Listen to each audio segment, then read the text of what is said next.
day ziar bu baax soxna Anna Rocha démb nag gisunu la. démb nag dama doon feetu nag. da nga doon defal sëriñ bi. waaw Anna Rocha ñu koy gërëm di gërëm ñëpp ñu ànd ak ñun ci RFM di leen ñaanal jàmm mbokk yi di sàkku ñaan ci yéen dellu di leen wax déwénati gouvernement bu Sénégal dàqul xalaatu yóbbu ci yoon kër gi di BBC kër xibaar gi nga xamante ni dafa def enquête ci wàllu pétrole bi Sénégal tudd ci Aliou Sall ak nguur gi ko jox yi nu ay mbuxum nguur gu Sénégal weddi ba mu set ne dara amu ca ci wax joojee te it jubluwuñ ca lenn lu may yëngal réew mi loolu bokk na ci gis-gis bi nga xamante ni président Sall am na ko ca ginnaaw réew meek pétrole gi ñi bari ñi ko teg bët jamono yi ak du ñàkk ñu ci dugal ak rambaaj ak yeneen noonu la ko waxee démb ginnaaw julli gi ca grande mosquée Ndakaaru wàllum kaaraange ak lu koy yokk ca Kédougou loolee ñi nga xamante ni ñooy kilifa yëfa taxaw nañ ci rawatina wurus gi ci anam yu dëppoowul ak yoon gouverneur bu diwaan nga di ngeen ko dégg ci xibaar yi ñu fàttali rek ne fan yi du génn ci wàllu woowu kon ngir yokk kaaraange teg nañ ci loxo jàllale ci kaso bi ku ci mel ni conservateur parc ñu Kolokoba adjoint ak ki nga xamante mooy maire bu Néné Fécha concours général 2019 ba yenn ci waajuru ndongo yi yëglu ne bu nu sañoon ñu niilal épreuve yi ci wàllu mathématique dañoo jàpp ne da caa am mbiri probabilité yoo xam ni hypothèse yenu ko lëmasee du yu wér waral ñu gis ay rëq-rëq ci examen boobe sàkku niilal gi cetal gi ñeel réew mi ak wàllu opération Korité zéro déchet yu ñu jógte jaare ci jumaa yi marché yi mbedd yi daan ko tëj ci alxamis tey jile ak tournée bu ministre bi ñu dégg wàllu woowu hygiène publique Abdou Karim Fofana ci technique bi Aliou Ba.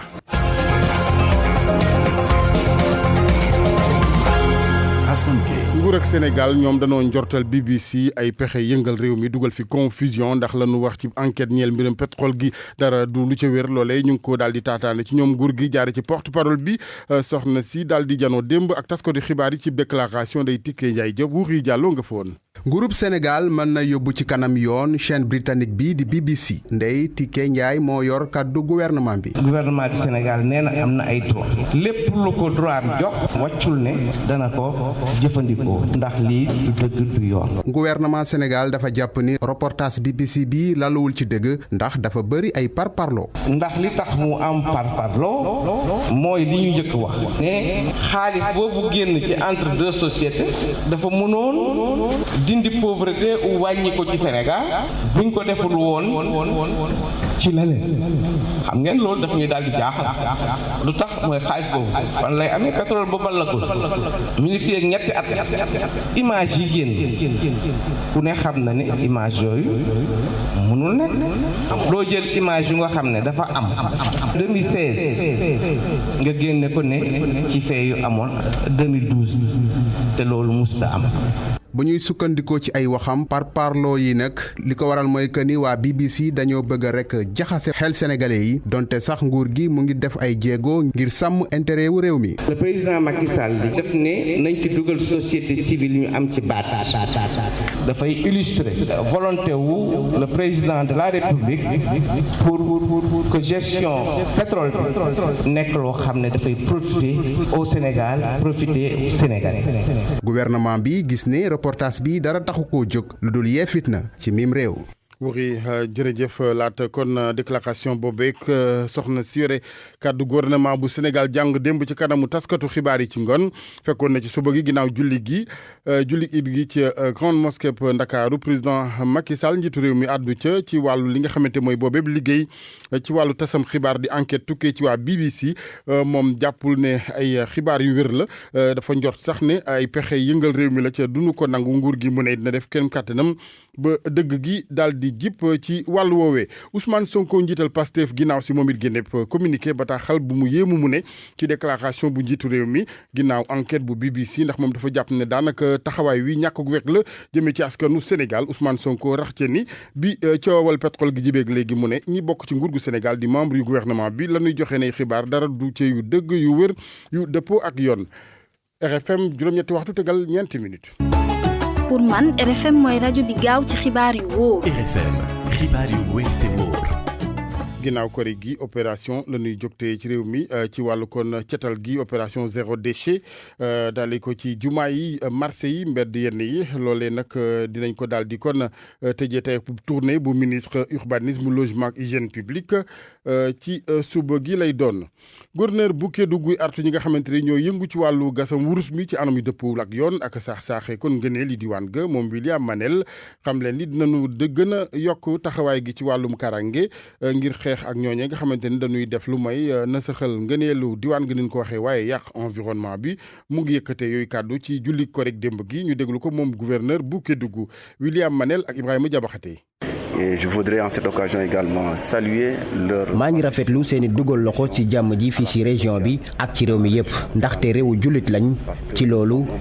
yaakaar nañ ne seeni ñaan a nangu ngir jàmm ji am fii ci mim réew fi ma nekk nag gis ngeen ne ñi yor ak ñi sàmm kaaraange réew mi ñoo ma wër dinañ liggéey comme ni mu waree te it liggéey bu baax a baax ndaxte loolu la njiitu réew mi bëgg te itam mu dellu di wax ne sàmm koom-koom réew mi li ko yitteel la ci loolu amul lu ñuy def rek lu dul jàppale ko si ndaxte loole lu baax la ci mim réew. à cette ambition du chef de l'État. gouverneur bu Kédougou fàttali ni ay bés bii du génn rek juróom-ñett ci ñaar fukk ñu nu daal di tegoon loxo ci wàllu gasam wurus ci anam dëppoo ak yoon fa wërngaloog parc Niokolo ba daal di nañ def mandat dépôt juróom-ñett yooyu ñu jàllale ci kaso bi bokk na ci conservateur bu parc ba adjoint ak maire bu commune bu Néné Fécha.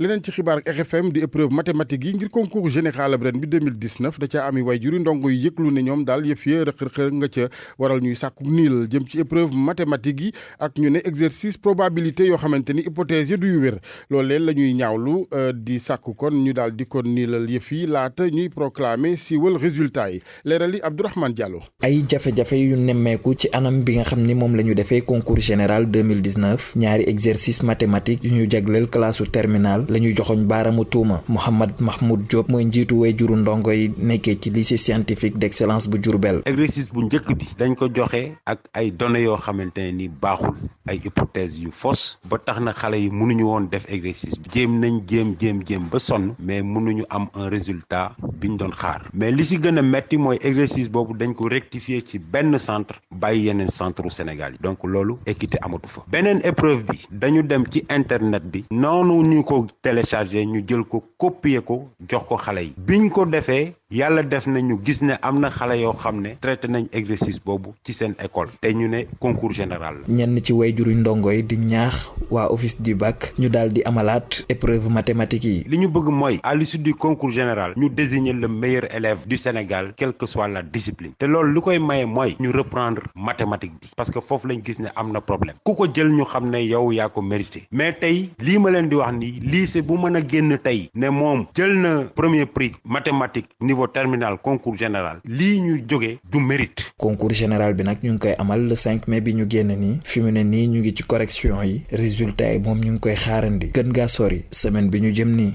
RFM Mbour Abdourahmane Diallo. jërëjëf Abdourahmane directeur office du bac RFM jokkoo ak moom ngir moom it taataan xalaatam ci wàll woo waaye yéeneem du wax ca jamono yi dafay xaar ba gën a am élément yeneen moom Socé Ndiaye gën ci gindiku laata ab tontu du ñàkk ci loole nag càkkuteefu yenn ci way juri ndongo jëm ci ak niilal ñeel épreuve mathématique yu concours général 2019 ci Sénégal. ak RFM kumpa jeex na. dialogue national bi ñu daal di ubbi keroog 28 mai ci réew mi ak yéenep kii di ministre Abdoulaye Diop di it maire bu Sédhiou bu sañoon waxtaan wi di wàllu kon penco ñu yaatal ko ba ci gox-goxaan yi ci wàllu woowu daal noppi na ci woo ci mbooloom acteurs yi yëngu ca Sédhiou bokk na ci mu ne ñi nga xamante ni ñooy yëngu ci politique gi société civile ngir ak yëgoo ngir lépp loo xamante daal dina doon luy jëme kanam diwaan ga luy gën a prendre en charge yittey askan wa ca Sédhiou Max Euclide Kamfani ñu jégalu c'est plutôt le maire Abdoulaye Diop ngeen baal ma maire bu Sédhiou Abdoulaye Diop ak Max Euclide Kamfani. dinañu gëstuloo si président lu mu oote si dialogue national xam nga ni président de la république am na instrument yëpp pour gouverner dëkk mooy légalement sénégalais dënk nañu ko suñu dëkk pour juróomi at am na instrument yi sur le plan assemblée nationale ndax am nañu majorité mais xoolul loolu rek mu ne au delà de cela il faut que doomu réew yëpp ma oo leen ñu waxtaan si suñu karange si suñu avenir si suñu sécurité loolu lu rafetlu la moo tax ma xalaat tam sur le plan local mun nañu nañu def sur place ak suñu société civile amul parti politique parce que mënuñu nekk rek ci politique pour que léeg-léeg il faut ñu mën a toog doomu réew yëpp mën a waxtaan ci loo xam ne mooy yóbbule jëm ci kanam moo tax maa ngi oo ci loolu pour que société civile pour que religieux pour que intellectuel pour que yenn journalistes yi pour que enseignants ñun yëpp ñu toog lan la ñu gën a def le mooy gën a rafet pour suñu toogaay suñu nekk waay loolu tam mu ñuy yónni ci civisme ak propreté ndax propreté du yëfu nguur du yëfu mairie du yëfu conseil d'administration du yëfu gouvernance loolu aajo ñëpp la ñëpp nag dañu ci war a jàpp ku nekk soo defee effort nettoyer sa buntu kër sa kanam kër loolu responsabilité ñëpp la loolu il faut que mu am engouement mooy ak jeunesse parce que suñu dëkkukaay lu mu doon ñun ñoo koy def mu doon noonu ñun yëpp suñu jëlee engagement ñun yëpp ensemble pour que mu jugoon suñu dëkk bu gën a set suñu gën dinañ set mu indi wér-gu-yaram suñu réew. ministre Abdoulaye Diop yore wàllu culture et communication nekk maire bu Sédhiou ca Tambacounda kilifa fekk fa baax ministre des forces armées Sidiki Kaba di président d'honneur bu centre africain pour la prévention et la résolution des conflits centre la ci Afrique bu yëngu kon ci lépp loo xamante ni mooy gàttandu wattandu waaye it saafara lenn ciy réero maître Sidiki Kaba moom mu ngi dalal xeli Sénégalais yi ndax nee na ñu ngi def ay jéego bu baax léegi ak effort ngir daal di gàntal pexe ñenn ñi nga xamante ni ñenn ñu may ñu bëgg a dugal ceytaane ci penc mi. ay wàllu réeroog ci mel ni mbiram tarix ak yeneen Sidiki Kaba ak Moussa Oumar Gueye. suñu imam Thierno Souleymane Agne am na li nga xam ne wax na ko am na solo nee na am na li nga xam ne war nañ ko moytu mooy wor ak fen ndax li ñu andi li ñu jur mooy masibo te masibo day andi histoire day andi xeex day andi li nga xam ne mooy division ma ci profité wax ne que division dafa day andi lor. te loolu war nañ ci bàyyi suñu xel ndax am na ñoo xam ne ñu ngi liggéey pour jéem a andi li nga xam ne mooy division ethnique ak fracture religieuse ci Sénégal ci Sénégal li ñu ràññee à travers le monde mooy li nga xam ne loolu la ñu am mooy suñu unité nationale te loolu ñun ñëpp war nañ xeex war nañ liggéey pour ñu gën a ko renforcer ñu gën a ko préserver gannaaw loolu am na li nga xam ne il faut ma wax ko su ma ko waxee defe naa ne waa Tambacounda ñëpp loolu lañ bëgg a dégg mooy di suñu gouverneur Bouya Amar affecté nañ ko Louga ñu ngi koy félicité ñu ngi koy gërëm ndax liggéey bi mu fi def liggéey bu rafet la. RFM Sport. sport gi Cheikh Tidiane Diagne sëñ Cheikh ñu ngi lay ziar. di la wax déwénati El Hadj Assane di la baal ak di la baalu ak di baalu tamit ak di mbokk auditeur rajo Futurs Médias. jërëjëf sëñ Cheikh ñu dem ci wàllu tàggat yaram. waaw ñu daal di ko door rek wàllu football ak Neymar mi nga xamante ni boobu ba léegi ma nga nekk ci tooke gannaaw ba ñu ko tuumalee ci mbirum viol moom nag jàppale ni lii di Copa America bi di ko daal di teewee niki bi gannaaw ba ñu amal jongante xaritoo ngir waajal li nga xamante ne moo di Copa America bi seen diggante ak ñi di waa Qatar moom nag ci la daal di amee ab gaañu-gaañu ci cheville bi gannaaw ba ñu ko yóbboo ci l'hôpital def li nga xam te ne daal moo di examen yi la ñu xam ne ni moo di moom Neymar dootul bokkati ci Copa America bi ndax gaañu-gaañu googu nga xam te ne amee na ko niki démb fàtte sax si jogante xaritoo googule ñoom seen diggante ak Qatar Brésil moo leen daal di daan ñaari bal ci dara fàttali nag lii di Copa America bi danañ ko daal di door fukki fan ak ñeent ci weeru juin daal di ko jeexal juróom-ñaari fan ci weeru juillet ba tey foofule ca Brésil Ligue des Nations ka ci gën a ràññeeku démb moo di Cristiano Ronaldo mi nga xam te ni moom daal fa daal di porter lii di équipe am di Portugal daal di mujj am ndam seen diggante ak Suisse ñetti bal ci dara ñetti bit yëpp nag Cristiano Ronaldo moo ko daal di dugal bu njëkk ba mu ngi ko dugal 25e minute ñaareel ba 88e minute ba ca des 90e minute de jeu loolu nag tax ba waa Portugal qualifié ci li nga xam te ne moo di finale Ligue des Nations ñoom nag ni ki tey jii danañ xam kan la ñuy tasal ci diggante Angleterre ak Pays-Bas gannaaw ñaareelu demi-finale bi fàttali nag finale bi dinañ ko daal di amal juróom-ñeenti fan ci weer wi ñu daal di ne daal di wax ci lu jëm ci Coupe du Monde junior ba ñuy amal ca Pologne Sénégal nag ma nga ca ñoom nag ni ki samedi gi incha allah la ñoo fas yéene kon bokk sóobu ci jongante yi waat seen diggante ak Corée du Sud lay daal doon ci wàllu lii di quart de finale ci 18h30 jotee waaye laata loolu itam yëf yi danañ ko daal door ni ki ëllëg lii di quart de finale yi Colombie diggam ak Ukraine 13h30 geneen jongante 16h30 diggante Italie ak Mali naka ëllëg nag na ma lañ ko waxee gannaaw bu Sénégal mi nga xam te ne lim nañ ko 18h30 diggante mag ñi di waa Corée du Sud États-Unis 15h30 diggante mag ñi di waa Équateur lay daal di doon ñu daal di wax Alaaji Assane ci lu jëm ci wàllu Ligue africaine des clubs champions ak jafe-jafe yi nga xam te ne nemmeeku woon nañ ko ci final retour bu ñu doon amal ci diggante Espérance bu Tunis ak ñi di Wydad Athletic Club bu Casablanca gannaaw lël bi nga xam te ni ñi di waa CAF daal nañ ko amal foofu la ca Paris lañ jël dogal ni lii di match bi danañ ko daal di fubalaat ndax fàttali itam ci final retour bi jafe-jafe amoon na 58e minute de jeu gannaaw boo doomu Maroc yi jotoon dugal ab but arbitre bi bañ ko VAR bi nag bañ a fonctionné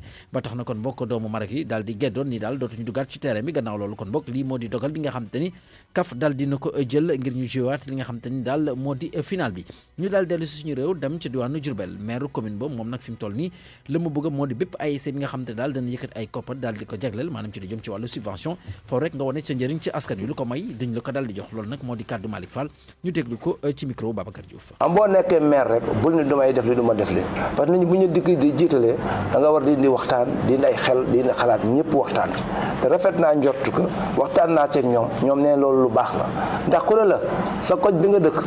waaye ngir yàlla dindil garab yi fa nekk ba yooyu bu ñëwee mu wàññeeku ba kenn du la mat dimbali bu mousquetaires yi ñëwee dimbali nga séddale ko xale yi bu koñ bi salté def leen setal defal leen ay cours de vacances vraiment def leen ay thèmes yoo nga xam nit ñi dañuy gën dellu seen bopp loolu maire bi nga xam ne moom la waroon te yéen ngeen nekk fi di ASC di bëgg nag mu di leen jàppale sañal ne yéen tamit jàppale leen ma ci lii loolu rek la su ko defee ñoom ñëpp bu ñu ci d'accord ñu jàppaleen ci sax bu ñu demee ba jubóo ci ba def si convention ASC yi nga xam nangu nañ ko signé mais automatiquement sax boobaa subvention bi dootu nekk te ay li ñu mayee day nekk direct ndax convention lay doon defal ma defal la ndax réew mi il faut ñun ñoo ko moom mën nañu wàññi maye yi trop te lu ci bari ñu di ko teg ci waxtaan ci cadre nga xam ku ci ne day gis boppam waaye nag loolu lépp dama leen di invité ñoom ñu ñëw ñu toog ci benn table ñu waxtaanaat ñaari ONCAV ak ORCAV bu nekkee ci benn dëkk maire bi nu muy defee coupe maire boo defalee kii maire nga defal kee coupe maire seen tasaaroo boobu aussi am na problème. voilà loolu moo di jàngat maire bu commune bu Diourbel daal di yëkkati ay kàddu jagleel ko yenn ci ay idée bi rafet na loolu waaw mi ngi noonu xam nga Alassane nañu waxante dëgg rek macha allah fa nga am courage fa nga am courage politique dëgg moo di wax li nga xam te ne moom nga xalaat ba pare jël ko teg ko ci yoon te man gëm naa ni ñu moytu gratuité yi Sénégal yi dañ leen a tàmmal lu yomb mi ngi noonu daal kuy def ku liggéey fay ko leen daal xam naa ko daal ay say bëri daal loolu rek la ñuy xaar li nga xam ne moo di subvention yi bu ko daal defee ne coow li nekk mu ngoog jërëjëf sëñ Cheikh. pour man RFM mooy rajo bi gën a jege askan wi. RFM rajo bi jaamu seen soxla. jërëjëf Cheikh Tidiane ñu ñëw ak yéen ci chronique culture gi ak Abdou Diouf El Hadj Ndate Diop. dal leen ak jàmm ñu koy dooree ak yuux gi nga xam ni moom la acteur yi yëngatu ci wàllu culture di wàllu aada ak cosaan ca wàllo yëkkati seenub secteur di nërmeerlu foofa acteurs yi tamit nekk ci ay jafe-jafe ñàkkum jëmtuwaay ak ñàkkum njàppandal bokk ci li nga xam ni moom mooy rey aada ak cosaan ci boobub diiwaan ngir dekkilaat cosaan ñuy sàkku ci kilifa yi ñu jàppale leen Mamadou Diagne. gannaaw ba ñu dugalee seen yoxoo si liy doxal caada fii si Sénégal artistes yi féete fii si wàllu di xamle ni dañu leen a seetaan situation boobu kat li ko waral bu ñu sukkandikoo si kii di Mamadou Ciss nekk professeur anglais nekk tamit principal bu Semb Ndomba mooy ñàkk moyen ak espace boo xam ni dana tax ba artistes yi daal di si wane seen i bopp. wàllu aada ak cosaan fokk nga am moyen yoo koy développer parce que da ngay former ay nit ñooñu ngay former aussi fokk nga mën leen assurer ni lii ñuy ànd ak yow daañu si mën a dund ëllëg kon kooku laaj na moyen laaj na organisation ñaareel bi aussi mooy aada ak cosaan aussi dafa laaj bërëb boo koy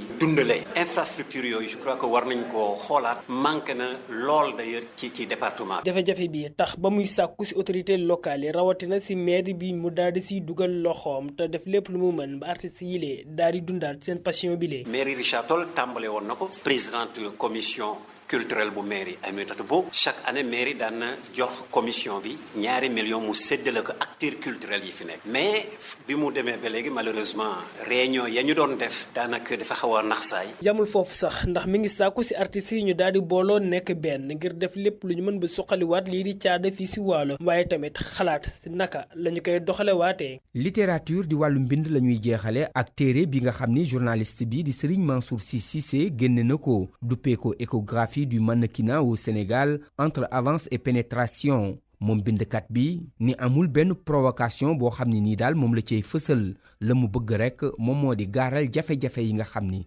secteur boobu di mannequinat ci la nekke livre bi liñ ci jublu dara lu dul leeral xam nga mannequinat daf ci bëri ay liñ ciy wax yoo xamante ne yi dafa jar journaliste bi comme ñun suñu liggéey daf ci bokk maanaam li nga xamante ne dañ koy nëbb ñu feeñal ko suñu liggéey daf ci bokk bu nekkee dafa am loxo dafa lënt ñu jóg leeral ko parce que bu njëkk sax bu ñu fekkaan ay ñaari nit di waxtaan dañ naan xaar leen ba journaliste bi ñëw bu ngeen laajee moom dina la leeral te mannequinat daf ci bëri lool yoo xamante ne yi mu ngi ciy xew te amul cohérence da ngay dégg mannequin boo xamante ne bon bu défilé ba pare ñaari junni lañ koy jox mu dëkk ci appartement xam nga loolu xel mënu ko nangu donc